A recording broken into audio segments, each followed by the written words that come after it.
Bonjour à tous, bienvenue dans cette nouvelle vidéo, ce nouveau Comicspresso. Nous sommes le 12e jour du mois de décembre. On arrive à la moitié finalement de ce calendrier de l'Avent. Très heureux de vous retrouver une nouvelle fois pour un récit, cette fois-ci, qui m'a beaucoup marqué, presque traumatisé. Vous verrez de quoi je veux parler. Encore une fois, si vous aimez cette vidéo, n'hésitez pas à mettre le petit pouce bleu à la fin de la vidéo et surtout à vous abonner si ce n'est pas déjà fait. Aujourd'hui, équipé de mon espresso, je vais vous parler pendant quelques minutes de Arline, de Stjepan Sljegic. Je sais pas comment on le dit, d'accord? Arrêtez. Pour l'histoire, grosso modo, on peut le résumer au fait que c'est l'histoire de Arline Quinzel, psychiatre, qui va être envoyée dans la prison d'Arkham pour essayer de soigner, ou en tout cas de traiter le patient qu'on nomme Joker. C'est évidemment le début de la descente aux enfers de Arline, qui va petit à petit devenir la fameuse Harley Quinn qu'on connaît maintenant. Alors j'ai déjà parlé de ce comic sur ma chaîne, même mieux, c'est Madame Néophyte qui en a parlé sur la chaîne, et moi j'ai juste rebondi sur ce qu'elle disait, donc finalement j'ai pas trop donné mon avis, c'était vraiment elle au premier plan, et je me suis dit que c'était intéressant parce que vraiment c'est une lecture qui m'a plu, et dont j'ai pas beaucoup parlé sur la chaîne. Quelque chose que j'ai pas trop fait ce mois-ci, c'est parler en premier des dessins. Je trouve que c'est le plus gros point positif de ce livre. Je pense que c'est parmi les plus beaux dessins que j'ai lus de tout l'année 2021. Je vous mettrai des planches là parce qu'il faut vraiment que je sélectionne les plus jolies pour vous.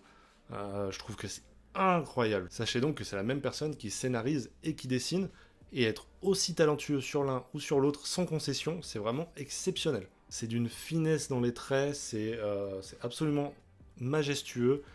En une case, il y a des constructions qui sont fantastiques. On peut te raconter, te faire une métaphore entre le chaperon rouge et l'histoire d'Arline en une page. En une page, c'est fait. C'est vraiment très méticuleux, très précis. C'est d'une beauté sans nom, vraiment. Juste regardez-moi cette cover. Cette cover est incroyable. Il y a l'autre avec du coup le visage avec le carreau. Pareil, que je trouve absolument phénoménal. C'est celle-ci. Regardez, feuilletez Arline parce que c'est vraiment du masterpiece. Et un peu comme hier avec Logan, on arrive sur un récit avec un personnage que j'appréciais pas du tout au début. Enfin, que j'apprécie toujours pas d'ailleurs. Hein. Le personnage d'Harley Quinn, c'est un personnage avec qui j'ai beaucoup de mal. Ça date déjà de la série des années 90, la Batman Animated Series. Déjà, c'était compliqué.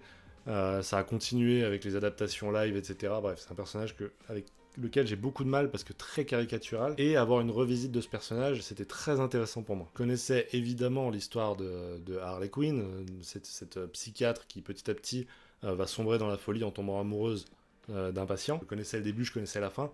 Maintenant, j'ai beaucoup aimé cette revisite, et je m'en vais vous dire pourquoi. Alors déjà, point négatif pour moi, et c'est probablement le seul d'ailleurs, pas assez de début, pas assez de fin.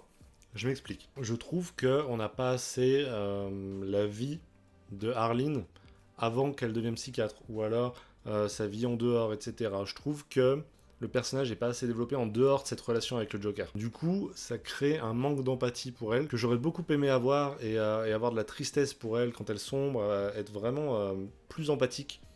Et ça m'a beaucoup manqué. Et puis la fin également, où finalement, ça s'arrête vraiment au moment où elle sombre. Et pour moi, c'est pas encore Harley Quinn.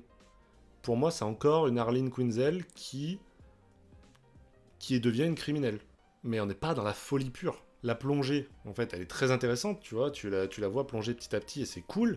Maintenant, la plongée est tellement longue que je m'attendais à un vrai choc à la fin. Finalement, c'est très modéré par rapport à ce qu'on peut attendre. Donc là-dessus, je peux comprendre que on puisse être un peu réfractaire à ça. Au niveau de la psychologie, je trouve que c'est très bien fait. Alors, j'ai pas fait d'études de psycho ou quoi que ce soit, mais en tout cas, ça paraît crédible sur les techniques qui sont utilisées, sur les techniques de manipulation du Joker, sur les doutes qui sont installés petit à petit et qui reviennent ensuite. Je trouve que là-dessus, il y a un vrai travail qui est fait, un vrai travail de recherche là-dessus. Et c'est plaisant parce qu'on a vraiment l'impression de lire un récit intelligent. On se dit vraiment que le mec a voulu faire les choses bien, et tant mieux, c'est fait. Alors je vais évidemment vous parler de mon problème d'impression que j'ai eu sur cet ouvrage. Voilà. J'espère que vous verrez assez bien, je sais qu'à la cam ça rend pas super bien. Gros problème d'impression qui est apparu sur au moins une dizaine de pages dans l'ouvrage. Je l'ai gardé tel quel, parce que je suis un peu con là-dessus. Mais en fait voilà, c'est le premier comics de Madame Néophyte. Ça a un côté sentimental, et non, flemme, hein, j'ai pas envie qu'il soit détruit. Hein. Donc non, je préfère que quelqu'un d'autre ait une bonne qualité.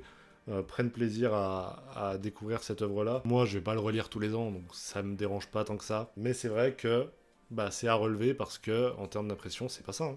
Ce qui est très intéressant, c'est que des mois après, il me reste vraiment quelque chose de très ancré en fait. Tout cet aspect psychologie, je l'ai pas encore retrouvé dans d'autres récits. On est plongé dans la psychologie du personnage presque à la première personne. Non pas qu'on sombre aussi, mais on comprend pourquoi elle sombre. Je dis que ça manque d'empathie, mais là-dessus, ça marche quand même, quoi.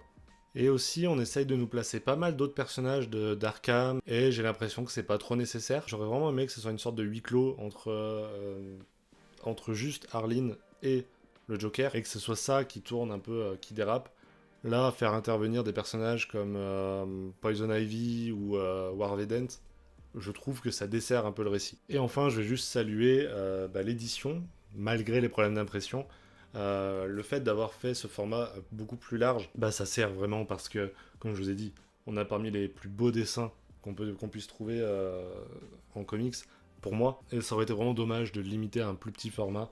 Là, on a vraiment de la place pour voir tout ça, pour admirer ces planches-là. Là-dessus, très beau travail de Urban. Il faut le saluer quand c'est fait. Voilà, je pense que c'était probablement une des plus courtes vidéos des Comics Presso, mais il en faut parfois. Donc encore une fois, voilà, gros coup de cœur sur Arline, qui, pour le coup, a toute sa place dans cette série de Comics Presso parce que m'a laissé vraiment des marques. Donc c'est cool. J'espère que cette vidéo vous aura plu. On se retrouve demain pour un nouvel épisode des Comics Presso. Avec un comics, un espresso, j'irai vous parler d'une de mes lectures marquantes de cette année pour la 13e fois du mois. D'ici là, passez une bonne journée, on se retrouve demain à 9h comme tous les jours. Ciao tout le monde!